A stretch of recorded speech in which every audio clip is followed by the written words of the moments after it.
오늘 말씀의 제목은 변장된 축복입니다. 변장된 축복인데 주제 성구는 히브리서 5장 8절에서 9절 말씀. 그가 아들이면서도 받으신 고난으로 순종함을 배워서, 그러니까 예수 그리스도께서 죄가 없으신 분인데도 고난을 통해서 순종을 배웠다고 해요. 그러면 우리 같은 보통 사람들은 어떻겠어요? 당연히 고난이 있겠죠. 우리 삶에 고난이 있습니다. 그거로 말미암아 우리도 주님께 순종하는 것을 배우게 돼요. 순종함을 배워서 온전하게 되셨은즉 자기에게 순종하는 모든 자에게 영원한 구원의 근원이 되시고. 아멘. 그러니까 이제 우리 앞에 놓인 고난이 이제 너무 당연한 거다. 그걸 우리가 인정하고 넘어가야 된다. 근데 오늘 제가 전할 말씀의 주제는 임현수 목사님이라고 계셔요. 임현수 목사님이 북한 선교를 하시던 분인데 이제 북한에 잡혀가요. 갔다가 억류가 됐다가 풀려나요. 그래서 그분에 관련된 내용을 제가 전하려고 합니다. 제가 지난 이 한 주 동안에 그분 그 사역을 통해서 은혜를 많이 받아서 우리 여러분들과 같이 나누려고 합니다. 여기까지인데요. 네, 이제 끄셔도 됩니다. 동영상. 그래서 이제 이분이 캐나다 큰빛 교회 현재는 원로 목사님이시면서 이제 선교사로 이제 활동을 하고 계신데요. 이제 97년에 북한에 갔다가 고난의 행군 시절에 굶어 죽는 사람들을 보고 동족이 막 한 집 건너 막 굶어 죽고 이런 모습 보고 너무 마음이 아파서 그때부터 이제 북한 선교 사역을 시작을 했어요. 그래서 18년 동안 잡혀가기 전까지, 그 안에서 억류되기 전까지 150번을 방문을 했다고 해요. 북한을 150번 방문을 하고, 그러니까 미화로 5천만 달러 그리고 한화로 한 550억 정도를 지원을 했대요. 근데 돈을 지원을 하면 김정은이한테 다 들어가니까 그 돈으로 안 하고 또 쌀로도 안 했다요. 쌀로 하면 또 이제 고위급한테 너무 올라가니까 위에서 쓰니까 옥수수, 주로 이제 옥수수를 지원을 하고, 위생이 안 좋아서 병 걸려 죽고 하니까 목욕탕 같은 거 지어주고, 또 논이 모자르니까 저수지 물 빼서 논 만들어주고, 뭐 이런 거에 이제 돈을 쓴 거예요. 그래서 이분이 그러니까 이제 고아원도 만들고 그렇게 애를 많이 썼어요, 북한에서. 근데 어느 날 들어갔다가 바로 잡혀요. 그리고 재판을 받아요. 그래서 재판의 죄명이 최고 존엄 모독죄. 최고 존엄 모독죄래요. 또 다른 의미는 국가 전복 음모죄. 그 외에도 또 죄명이 있는데 가장 큰 게 이거 두 개예요. 근데 이런 일이 왜 일어났냐면, 이 목사님이 카나다에서 사역하시던 분인데 미국에 가서 이제 이렇게 설교를 하다가 설교를 했는데 그 설교 내용이 해킹이 돼가지고 북한 뭐 보이부 같은 데서 다 해킹해서 확인을 하나 봐요. 어떤 설교를 하는지. 근데 하필이면 딱 걸린 거예요. 첫 번째, 김일성이 하나님이 아니다. 당연히 하나님이 아니죠. 김일성이 무슨 하나님이에요. 김일성이 하나님이 아니다. 그리고 두 번째는 북한은 우상 숭배로 말미암아 망할 것이다. 그리고 그 김일성, 김정일 동상 다 없애야 된다. 이런 얘기하고, 세 번째는 김일성 대신 하나님을 믿어야 되고, 김정일 대신 예수님을 믿어야 되고, 당 대신 교회가 들어서고 43,000개의 혁명사적과는 십자가만 달면 교회로 바꿀 수 있다. 이 말을 했어요. 그러니까 거기 혁명사적관이라고 해서 뭐 김일성, 김정일 관련된 그런 역사 교육하는 그런 다 건물이 있어요. 그거 이제 십자가로만 딱 대체하면 다 교회가 된다는 거예요. 그래서 나중에 자유통일이 되면 우리 목사님들, 전도사님들 많잖아요. 거기에 이제 혁명사적관에 십자가 달고 근로를 가서 목회하시면 돼요. 근데 자유통일이 돼야지 적가통일이 되면 안 되고. 예, 아무튼 그래서 재판을 받아서 사형을 언도받아요. 사형을 언도받았는데 이 사람이 캐나다 국적이다 보니까 국제적인 여론이 부담이 되니까 죽이지는 못하고 대신에 감형을 했어요. 그래서 그 강제노동 종신형을 받았어요. 예. 강제노동하면서 종신, 그냥 거기서 살다 죽으라 이건데, 보통 북한 인민들은 이제 이 교화소에 들어가면 2년 내지 3년 내에 죽어서 나온대요, 시체로. 그만큼 강도가 세고 열악한데요. 근데 이분이 이제 여기 동영상에는 2년 6개월이라고 했죠. 이제 2년 7개월이라고 또 본인이 이렇게 말씀을 하시더라고요. 아무튼 잘 살아서 나오시게 됐어요. 다 보셨다시피. 근데 이분이 한 6개월 내지 7개월 열심히 일하다 보면 탈진해서 쓰러진대요. 그냥 내비두면 죽는 건데, 죽으면 세계적인 여론이 있으니까 병원에 입원시켜서 2달 정도 입원시켜서 살려놓는데요. 또 살아나면 다시 또 데리고 가서 또 그 노동 교화형에 또 처해진 거예요. 노동을 하는 거예요. 그러면 6, 7개월이면 또 쓰러진대요. 그럼 2달 동안 또 입원시켜서 또 살리고, 그거를 나올 때까지 계속 반복했대요. 그러니까 완전히 인간의 한계를 진짜 맛보는 그런 걸 했었죠. 근데 이 목사님이 그럼에도 불구하고 잘 버틸 수 있었던 이유가 있었어요. 그러니까 이제 하나님의 동행하심을 딱 이분이 깨닫게 됐는데, 첫째 날과 둘째 날 어떤 좀 초월적인 일이 일어났어요. 이제 뭐 일반적인 그런 건 아니고, 첫날 딱 들어가서 난 이제 평생 여기서 진짜 노동만 하다가 죽는 건가 보다. 그래서 막 억울한 생각이 들었대요. 난 550억이나 쓰면서 북한을 위해서 했는데 내가 뭐 틀린 말 한 것도 아니고 그걸 해킹해서 어떻게 또 보고서 이렇게 죄를 뒤집어 씌워서 나는 평생 여기서 살다 죽는구나, 이런 생각이 들어서 억울한 생각이 들었는데, 그 순간 예수님을 묵상을 했대요. 예수님을 묵상을 하는 순간 예수님은 나보다 더 억울하셨구나, 나보다 훨씬 더 억울하셨구나, 이걸 딱 깨닫는 순간 환상 같은 걸 봤대요.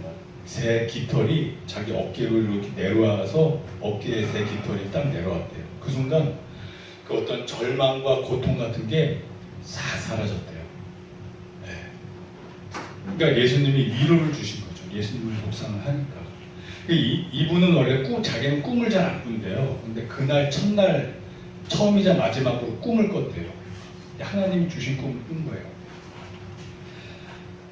이제 자는데 어떤 꿈을 꿨냐면 커다란 그 호랑이 대가리가 나왔대요. 그래서 뭔가를 막 무적무적 계속 씹어 먹더래요. 뭔가를 계속 무적무적 씹어 먹는데 막 질질질질 흘리면서 막 계속 먹는데요. 호랑이 대가리 같기도 하고 돼지 대가리 같기도 하고 김정은이 대가리 같기도 하고 막 이런 게, 그런 막 복합적인 이미지가 뭘 계속 먹고 있더래요. 근데 그 앞에 똑 떨어졌는데 요만한 게 이제 그 앞에 똑 떨어진 거예요. 자기는 요만한 작은 존재로. 근데 자기를 안 잡아먹더라는 거예요. 안 잡아먹고, 그래서 뒤로 살금살금 피하다가 땅굴 같은 게 있어서 땅굴로 이렇게 피해서 도망을 갔대요. 근데 땅굴로 도망을 가는데 한참을 갔대요. 한참을.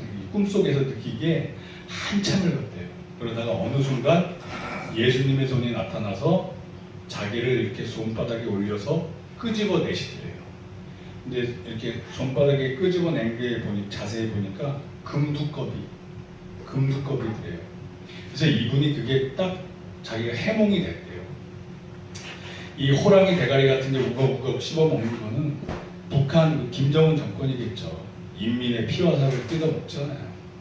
근데 그 앞에 똑 떨어졌어요. 근데 이 사람은 잡아먹진 않았어. 근데 땅굴로, 아직 그 어두운 땅굴을 오랫동안 지나니까 내가 얘 억류되는 시간이 짧지만은 않겠구나.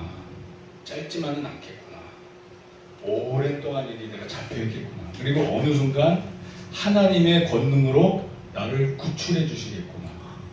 근데 그 손에 있는 그 두꺼비가 자기가 한국에서 사역할 때 CCC 간사할 때 자기 별명이 두꺼비 간사였대요. 그러니까 하나님이 그 두꺼비를 이렇게 끄집어내 주신 건데 그냥 두꺼비가 아니라 금두꺼비. 그래서 욥기 23장 10절 말씀이 딱 떠오르더래요. 그러나 내가 가는 길을 그가 아시나니 그가 나를 단련하신 후에는 내가 순금같이 되어 나오리라. 그래서 내가 여기서 고난 속에서 연단을 받으면서 첫사랑을 회복하고 나오겠구나. 이분이 그걸 깨달았대요. 해몽이 됐대요. 금두꺼비가 돼서 내가 여기를 하나님이 내보내 주시겠구나 이걸 알았다는 거예요. 근데 그 다음 날도 또 이런 어떤 진짜 이런 기적적인 걸 또 체험을 했는데 자고 일어났는데 딱 일어나서 이렇게 앉아 있는데 갑자기 뭐가 척척척척 하면서 이 큰 톱니바퀴가 이렇게 맞물려서 큰 시계의 톱니바퀴가 돌아가는 소리가 들리더래요. 척척척척 그러면서 어떤 음성이 들리는데 하나님의 시간이 시작되었다. 이게 딱 들리더래요. 그러니까 이제 그 다음 날부터 하나님이 이제 그 시간이 시작된 거예요. 계획 속에 들어간 거예요. 그러니까 이분은 이런 거를 경험하고 나서 위로가 되는 거예요. 내가 여기서 죽지도 않을 거고 어느 순간 하나님이 나를 구원해 주실 거고 이제 이 하나님의 계획이 시작이 되었구나. 이걸 알게 된 거예요.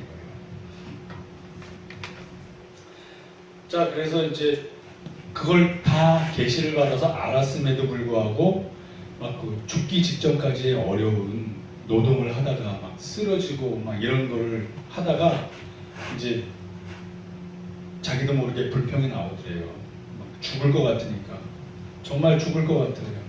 막 손은 망가져서 손가락은 굳어서 막 안 써지고 막 너무 힘든 막 손 계속 노동을 시키면 손이 다 터져서 피가 질질질 나오고 막 그런 상황에서 또 여름에는 덥고 겨울에는 동산 발이 다 얼고 그러니까 동산이 제일 아주 엄청나게 괴로웠대요.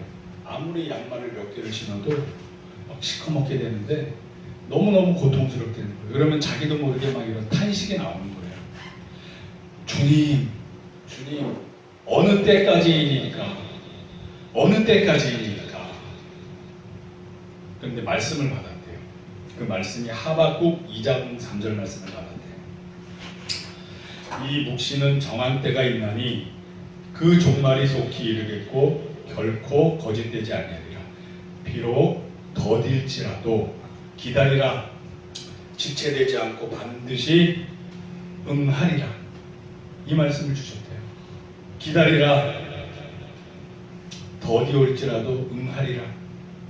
그러니까 그 다음부터는 이제 아무리 죽을 것 같고 힘들어도 그냥 전적으로 주님한테 다 맡기기 시작했대요. 전적으로. 언젠가는 주님이 구해주신다. 주님의 계획 속에 있다. 그래서 그 다음부터는 그냥 전적으로 주님께 맡기고 그렇게 이제 그런 노동 교화형을 계속 했는데 뒤돌아보니까 이러한 것들이 변장된 축복이었다는 거예요. 변장된 축복. 왜냐하면 캐나다에서 한 30년 정도 사역하면서 처음에 30명으로 시작해서 4,000명까지 커졌대요. 교회가. 근데 한 1,500명 됐을 때부터 매너리즘에 빠져서 왜냐하면 교회가 크게 이렇게 커지면 시스템이 다 갖춰져요.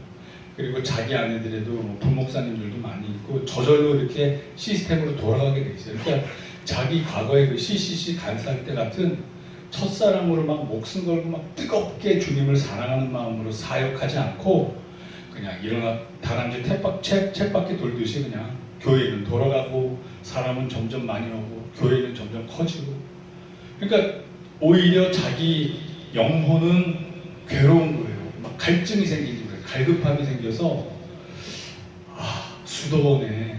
수도원에 주님과 1대1로 기도만 하면서 한 6개월 정도 갔다 오고 싶다. 한 6개월 정도 갔다 오고 싶다. 이런 마음이 들었지만 용기를 못 내고 있었대요. 그랬는데 북한에 들어갔다가 딱 잡힌 거예요. 그래서 뒤돌아보면 수도원보다 더 좋은 수도원에 2년 7개월 동안 있었대요.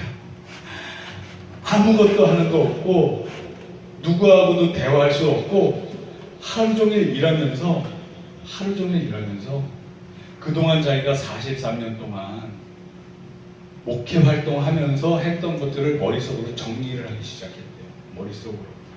왜냐하면 그냥 혼자 땅 파고 뭐 농사 짓고 할 때 주변에서 50명이 있는데 40명이 권총을 차고 지킨대요.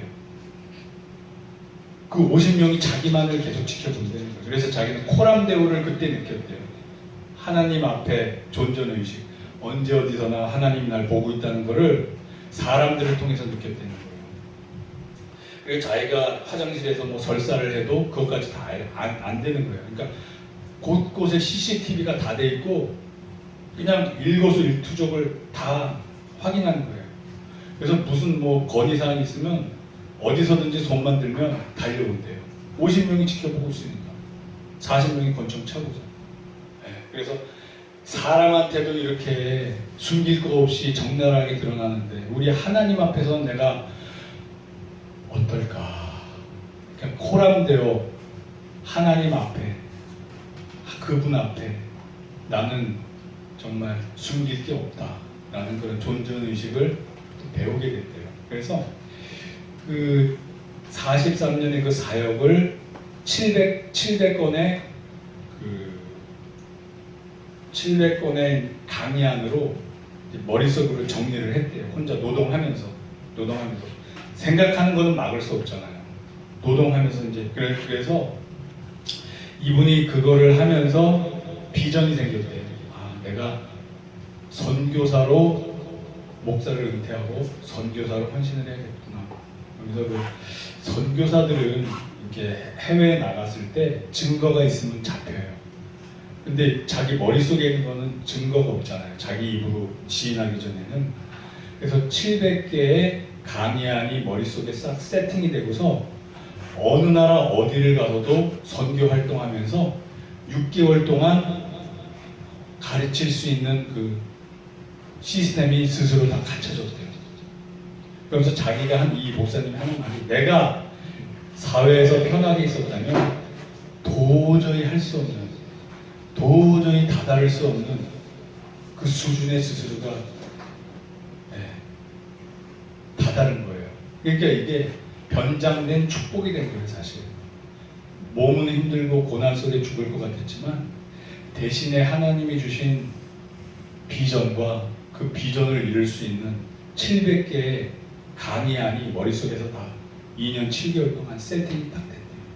엔터테인먼트 뭐 아무것도 없대요. 단지 외국인이니까 해외에서 성경을 보내준 거는 허락했대요. 그러니까 할 수 있는 거는 성경 읽고 암송하고 강의한 머릿속에서 노동하면서 세팅해 놓는 거. 이게 바로 하나님의 역사입니다. 하나님의 역사입니다. 그래서 결국 이분은 금두꺼비가 돼서 아까 나왔잖아요. 풀려났잖아요. 근데 이분이 이 석방 이유를 자기도 모르겠대요. 그때는 이 북한하고 뭐 미국, 캐나다 관계가 아주 안 좋을 때였대요. 오토 원비어라고 북한에 갔다 죽은 사람이 있어요. 아시죠? 예. 그 오토 원비어 죽고 나서 한 달 있다 이 목사님이 풀려났어요. 죽고 나서. 그러니까 자기가 이 목사님이 생각하기에 김정은이가 어떤 두려움을 느꼈던 것 같아요. 왜냐하면 오토 원비어가 죽어서 나오니까 막 미국에서도 그렇고 여론이 안 좋으면서 막 세게 막 협박을 했잖아요. 니네 그러면 우리가 한다, 막 한 대 친다, 막 이런 식으로 하니까 김정은이가 어느 순간 좀 두려웠던 모양이에요. 이 추측하기에 그래서 자기를 그냥 석방해라 그래서 내보내준 것 같다고 해요. 그러면서 이분이 드는 성경 구절이 잠언 21장 1절 말씀을 보면 왕의 마음이 여호와의 손에 있음이 마치 보물 같아서 그가 임의로 인도하시느니라. 그러니까 왕의 마음은 하나님이 주관하신다는 거예요. 그러니까 김정은의 마음을 하나님이 두려움을 심어 넣어줘서 바로 풀려나요. 평생 종신형인데 그냥 무서우니까 풀려나게 해준 것 같다. 이렇게 보는 거예요, 이분은. 근데 정확한 이유는 자기도 모르겠대요. 그러니까 하나님의 시간에 하나님의 계획하심 속에서 풀려난 거예요. 그러면 이거를 이제 우리가 삶에서 어떻게 적용을 해야 될 것이냐. 자, 그러니까 우리도 아까도 처음에 주제선구도 그렇지만 고난이 있어야 우리가 순종함을 배워요. 예수님조차 죄 없는 그분조차 하나님의 아들조차 그랬습니까? 그래서 우리 앞에 고난은 있다. 그럼 이 고난이 변장된 축복으로 우리한테 올 수 있게 우리가 주님 안에서 순종하면서 스스로를 돌아봐야 된다. 그러니까 하나님의 관심이 있는 것은 현상적으로 이 고난이 바로 우리 앞에서 바로 처리되는 걸 좋아하시지 않아요. 그것보다는 고난 속에서 주님과의 교제, 믿음의 성장, 이걸 원하시는 거예요. 그러니까 아브라함도 자식 낳는데 막 25년, 다윗도 막 10년 이상 고생하고, 요셉도 그렇고 바로바로 되는 게 없어요. 고난이 길게 기다리면서 인내 속에서 그러면서 뭘 느끼냐? 나는 정말 주님 앞에서 아무것도 아니구나. 나는 정말 주님 앞에서 아무것도 아니구나. 나는 정말 주님 앞에서 아무것도 아니구나. 이거를 뼈저리게 느끼면서 오직 주님을 바라보고 주님을 붙잡고 순종함을 배우게 되는 거예요. 그거를 원하시는 거예요. 그거. 단장 현상적인 거 바로바로 해결해 주신다기보다 우리의 그 고난 속에서 믿음의 성장과 주님과의 친밀함, 이거를 주님은 원하시니까 여기 있는 저와 여러분들은 다 삶에 고난이 있어요. 고난이 있습니다. 그거를 변장된 축복으로 저와 여러분들이 승화시키기를 축복합니다. 아멘. 그래서 결론으로 고린도전서 15장 10절로 마무리를 질 텐데요. 저와 여러분들이 나의 나 된 것은 하나님의 은혜로다 라는 이런 고백이 우리 삶의 고백이 되기를 바라면서 마무리 짓도록 하겠습니다. 그러나 내가 나 된 것은 하나님의 은혜로 된 것이니 내게 주신 그의 은혜가 헛되지 아니하여 내가 모든 사도보다 더 많이 수고하였으니 내가 한 것이 아니요 오직 나와 함께 하신 하나님의 은혜로다. 아멘. 아멘. 아멘.